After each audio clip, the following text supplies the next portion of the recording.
주님께서 여러분과 함께 마르코가 전한 거룩한 복음입니다. 주님 영광 받으소서. 그때 예수님께서 12 제자를 부르시어 더러운 영들에 대한 권한을 주시고 둘씩 짝지어 파견하기 시작하셨다. 그러면서 길을 떠날 때에 지팡이 외에는 아무것도, 빵도, 여행 보따리도, 전대의 돈도 가져가지 말라고 명령하시고 신발은 신되 옷도 2벌은 껴입지 말라고 이르셨다. 그리고 그들에게 말씀하셨다. 어디에서나 어떤 집에 들어가거든 그 고장을 떠날 때까지 그 집에 머물러라. 또한 어느 곳이든 너희를 받아들이지 않고 너희 말도 듣지 않으면 그곳을 떠날 때에 그들에게 보이는 증거로 너희 발밑에 먼지를 털어버려라.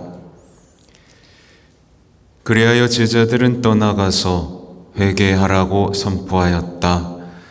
그리고 많은 마귀를 쫓아내고 많은 병자에게 기름을 부어 병을 고쳐주었다. 주님의 말씀입니다.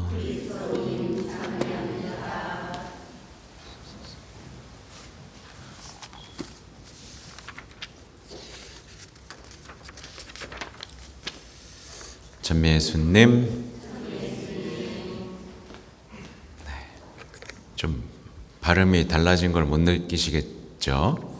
제가 어제 치과를 다녀왔는데 여기 그 위에 이렇게 붙이고 있던 걸 드디어 뺐습니다. 그래가지고 입천장이 이제 환해졌어요. 그래가지고 말을 하는데 조금 이게 다르네. 그래도 안 끝났습니다.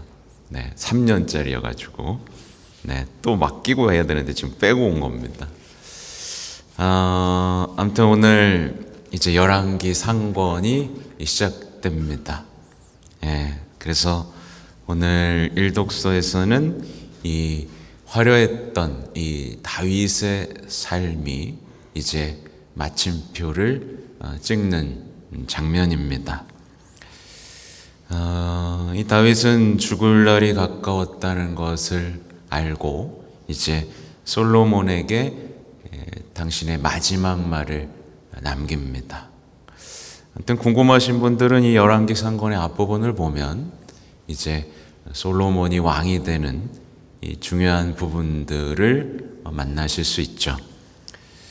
아무튼 이 다윗의 마지막, 여러분도 이렇게 돌아가셔야 됩니다. 아시죠? 이렇게 하는 거예요.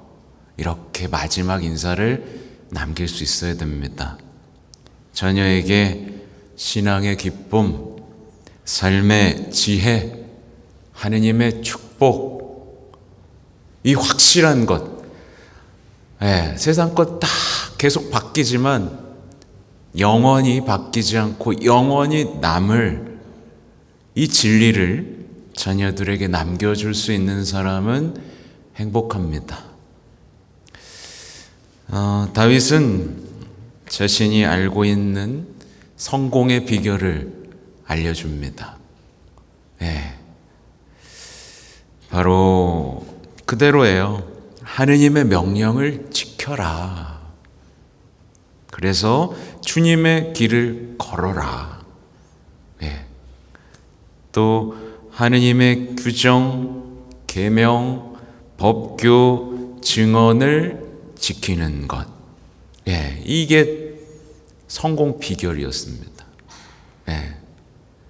다윗의 그 수많은 삶의 곡절 속에서도 다윗이 무너지지 않고 끝까지 이렇게 영광스럽게 살 수 있었던 이 성공의 비결. 되게 간단하죠? 우리는 다윗과 같은 부모가 되어야 됩니다. 그저 자신의 삶을 살고 자신을 위해서 싸우게 만드는 부모가 되어서는 안 됩니다. 그렇죠? 네. 근데 보면 다 자기를 위해서 살라 그러고 자기를 위해서 싸우도록 등 떠밀고 있는지도 몰라요.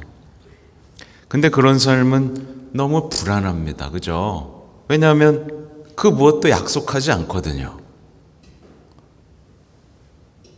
뭔가를 약속하실 수 있는 분은 주님밖에 없잖아요. 그죠? 근데 우리는 막연한 삶으로 아이들을 등 떠밀고 있어요. 그러니까 아이들이 실제로 어때요? 막연해하죠. 막연해하죠. 네, 이거 하면 진짜 행복해지는 거 맞나? 이거 하면 진짜 잘 되는 거 맞나? 이렇게 하면 진짜 잘 사는 거 맞나? 그래서 벌써 아이들은 애늙은이가 되어버리고 맙니다. 확신 없이 이제 재물에 의지하면서 재미를 추구하는, 그렇게 연명하는 삶을 선택하고 말죠. 그런 삶에는 전 축복이 없습니다. 그죠? 축복이 없고 전쟁이 끊이지 않고 유혹과 악습이 한 사람의 인생을 파괴하는 것, 우리는 목격하고 있고 우리가 체험하고 있는 바입니다. 그래서 하나님을 모르는 삶은 되게 어리석어져요. 어리석어집니다. 헛똑똑이가 됩니다. 특히 영적인 투쟁에 대해서 전혀 모르고 아이가 자라나면 어떻게 되죠? 삶이 아주 복잡해집니다. 다른 건 다 가르치는데 영적 투쟁을 몰라요. 자기가 유혹에 빠졌다는 것도 모르고 지금 이 하는 행동이 악습이라는 것도 모르고 이것이 바로 하나님을 모욕하는 건지도 모르고 살면 이 인생은 철저하게 무너질 수밖에 없습니다. 그저 우리 보통 이렇게 말하잖아요. 괜찮아. 하고 싶은 거 해. 너가 행복하면 된다. 이런 말들은 아이를 죽게 만드는 거예요. 그러니까 하느님의 약속이 없는 삶. 여러분의 삶에는 하느님의 약속이 있죠? 있죠? 체험하죠? 하나님은 약속하신 분, 노래도 있잖아요. 구세주 메시아. 약속을 지키려고 사람이 되셨고 약속을 지키려고 돌아가셨습니다. 근데 이 약속과 끊어진 거예요. 이 삶은 얼마나 불행한지 모릅니다. 희망이 없고 메말라 갑니다. 그리고 우리의 정체성 있잖아요. 여러분은 하느님의 자녀 맞죠? 이 얼마나 위대한 정체성입니까? 그 존엄함, 뭔가 보장된, 약속된, 이걸 모르면 늘 나는 뭐지? 늘 불안해하고 그냥 사랑받고 인정받고 그런 삶을 떠돌다가 굉장히 비참해지고 맙니다. 병들어 버립니다. 오늘 다윗을 보세요. 다윗의 마지막을 표현한 장면을 보시면 놀랍습니다. 다윗은 자기 조상들과 함께 잠들어 라는 표현이 있죠. 이게 무슨 뜻이냐면 자기 선조들과 같은 신앙을 살았다라는 뜻입니다. 자기 선조들이 살아왔던 그 신앙과 같이 살았고 그들이 누렸던 영원한 생명에 동참하여 영원히 잠들었다. 영원한 희망 속에 잠들었고 영원한 생명을 바라보며 잠들었다. 그래서 여러분도 어떻게 잠들어야 되는 거죠?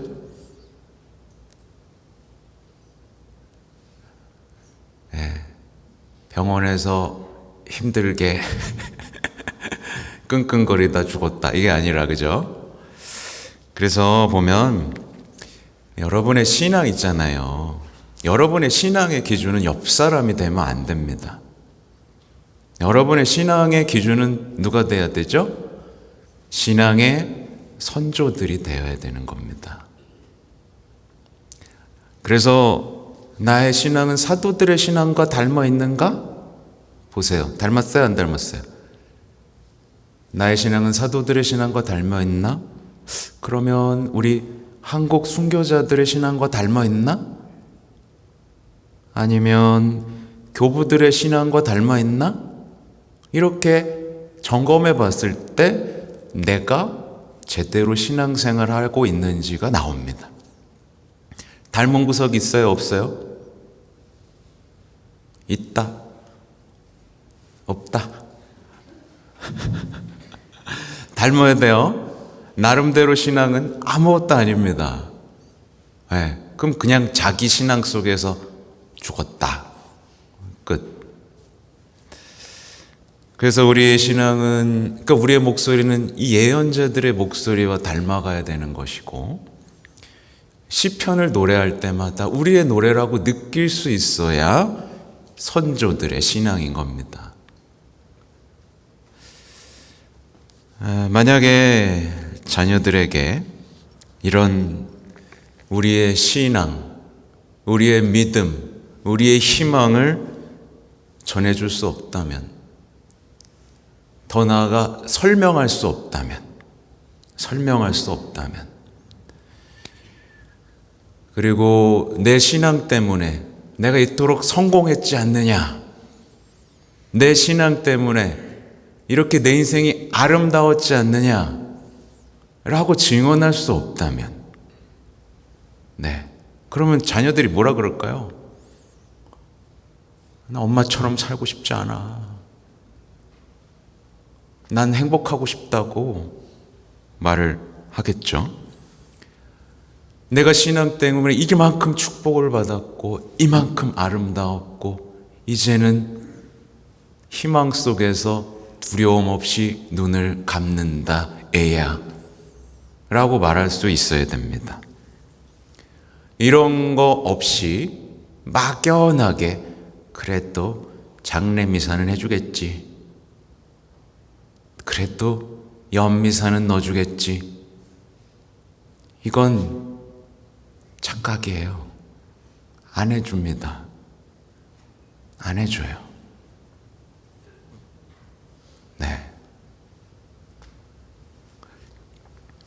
엄마 아빠 선물 갖다 버립니다. 소중하게 생각하지 않아요. 그래서 그래도 무서워가지고 쓰레기통에 못 버립니다. 저주받을까봐 성당에 갖다 버리지.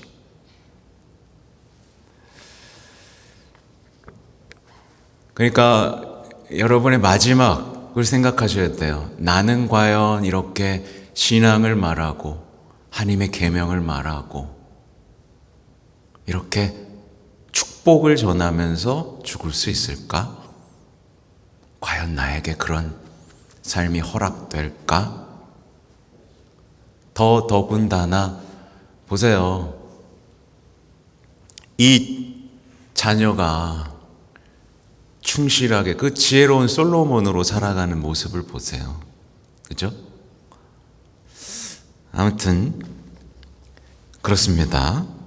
그리고 오늘 복음의 말씀은 이제 12제자를 부르시고 파견하는 장면이고, 하나하나 뜯어보면 우리가 파견된 제자로서 어떻게 살아가야 하는지에 대해서 알 수 있는 내용인데요. 많은 분들이 오늘 복음을 보면서 이건 사도들에게 주신 거니까 나하고 별로 상관이 없다, 혹은 특별한 사람들에게만 해당되는 말씀이다 라고 생각하고 크게 묵상하지 않습니다. 그러나 꼭 그렇지 않죠. 왜냐하면 모든 그리스도인들은 누구나 파견됩니다. 맞죠? 네, 파견돼요. 그리고 모든 그리스도인들이 항상 부르심을 받는데 그 부르심은 항상 어떤 부르심이죠? 적당히 행복하세요가 아니라 완전한 사람이 되어라 라는 부르심 속에 있기 때문입니다. 그래서 오늘의 복음은 완전한 사람이 되고 싶다면 누구나 깊이 묵상하고 이제 나의 것으로 만들어야 하는 복음이죠. 물론 다 이렇게 살아야 한다라고 말씀은 하지 않습니다. 근데 여러분 다 완전한 사람 되고 싶죠? 네, 아닌 사람도 있나요? 네. 아무튼 그래서 오늘 복음을 보세요. 뭐 다 버리라 그러는 것 같죠? 그래서 과연 내가 완전한 지혜, 완전한 사람이 된다는 게 그런 거잖아요. 완전한 지혜에 가까워지고 완전한 사랑에 가까워지는 게 완전한 사람이 되는 거잖아요. 그죠? 그러면 내가 지금 방향을 잘 잡고 있는지를 보려면 이 복음에 비춰 내 삶을 돌아보면 됩니다. 만약에 내 지금 집에 가서 딱 집에 가면 답 나오죠? 네, 집에 딱 가서 이제 집안을 둘러보세요. 근데 내가 만약에 이것도 필요하고 저것도 필요하고 부족한 것을 자꾸 채우려고 하고 있다면 여러분은 반대 방향으로 가고 있는 겁니다. 그렇죠? 반대 방향으로 가고 있는 거고요. 뭔가 더 안락하고 편안하기를 목표로 잡고 있다면 역시 반대 방향으로 가고 있는 겁니다. 반대 방향이니까 여러분의 삶에는 당연히 사랑이 점점 없어질 거고요. 지혜가 점점 없어질 겁니다. 어쩔 수 없어요. 이게 방향이 그러니까. 만약에 어떤 사람의 집에 사놨는데 쓰지 않는 물건들이 쌓여가고 이미 가지고 있는데도 새 제품에 대한 욕망 속에서 살고 있다면 그 사람도 반대 방향으로 가고 있는 겁니다. 네. 그래서 잘 보셔야 돼요. 성당에 와서는 이렇게 신앙생활 했는데 내 삶에서는 반대 방향으로 가고 있다면 이것처럼 어리석은 게 없죠. 어리석은 게 없습니다. 그래서 예수님은 다 돌아볼 수는 없고 신발은 신되 옷은 껴입지 마라 라고 말씀하시는데 이 말씀은 어떤 분은 이걸 이렇게 해석해요. 그래, 신발은 하나니까 제일 좋은 걸로 하나 신고 옷은 껴입지 말라 그랬으니까 제일 두꺼운 걸로 해가지고 탁 입고 가야 되겠구나. 네, 이게 아니라 뭐예요? 신발을 신되 길은 나서되 두 개의 옷 뭐겠어요? 이중적으로 처신하지 마라 이 말씀입니다. 그리스도의 옷도 입고 세속의 옷도 입을 수는 없는 겁니다. 그렇죠? 예수님의 제자이면서 세속에 속한 사람이 될 수는 없는 거예요. 네. 제자로 살 건지 그렇지 않을 건지 결정해야 됩니다. 보세요. 예수님은 부르십니다. 그럼 어떻게 해야 되죠, 여러분? 와야 됩니다. 그리고 파견하십니다. 그럼 어떻게 해야 되죠? 가야 됩니다. 근데 이 불러도 안 오고 가라고 해도 안 가요. 그러면 이게 뭐죠, 이미? 이 명령을 따르는 거예요? 안 따르는 거예요? 안 따르는 거예요. 불러도 안 와, 가래도 안 가. 근데 와서 기도는 해. 왜 안 들어주냐고. 이 될까요? 안 될까요? 주님의 명령은 듣지 않으면서 나는 주님께 명령하고 있는 거야. 나 이렇게 기도하니까 들어줘. 주님은 나한테 요구한 게 있고 오고 가라, 이렇게 해라 말씀하신 게 있는데 하나도 안 들어. 근데 난 기도를 해. 이런 신앙이라는 게 존재할까요? 안 존재할까요? 이런 신앙은 없는 거예요. 근데 놀랍게도 오늘날에 이걸 신앙이라고 부르는 사람들이 생겨나고 있는 거예요. 이건 신앙이 아니죠. 어떻게 자신이 부르짖는 그 신이 시키는 건 안 하고 내가 시키기만 한 그런 신앙이 어디 있어요? 그건 신앙이 아닌 거죠. 참 이상한 시대를 우리는 살고 있다라는 걸 기억하시면 좋겠어요. 그래서 제자들은 이제 떠나가서 하는 일이 있습니다. 떠나가서 회개하라고 선포합니다. 네, 회개하라고. 하나님의 나라가 가까이 왔습니다. 회개하고 복음을 믿으십시오. 네. 그리고 마귀를 쫓아냅니다. 그리고 많은 병자에게 기름을 부어 병을 고쳤다고 적고 있죠. 그래서 우리의 일상이 이것과 닮아가는지를 봐야 되는 거죠. 내 삶에 복음 선포가 있는가? 영적 투쟁과 분별이 있는가? 구마가 있는가? 병자에 대한 관심이 있는가? 이게 제자들의 일상이었다는 걸 기억하시면 좋겠어요. 네, 여러분은 제자입니다. 네, 제자예요. 네, 아무튼 앞에 거 다 제자이고 선조들의 신앙을 닮아가야 됩니다. 네, 부디 선조들의 신앙을 닮은 주님의 충실한 제자가 되시길 기도하겠습니다. 아멘.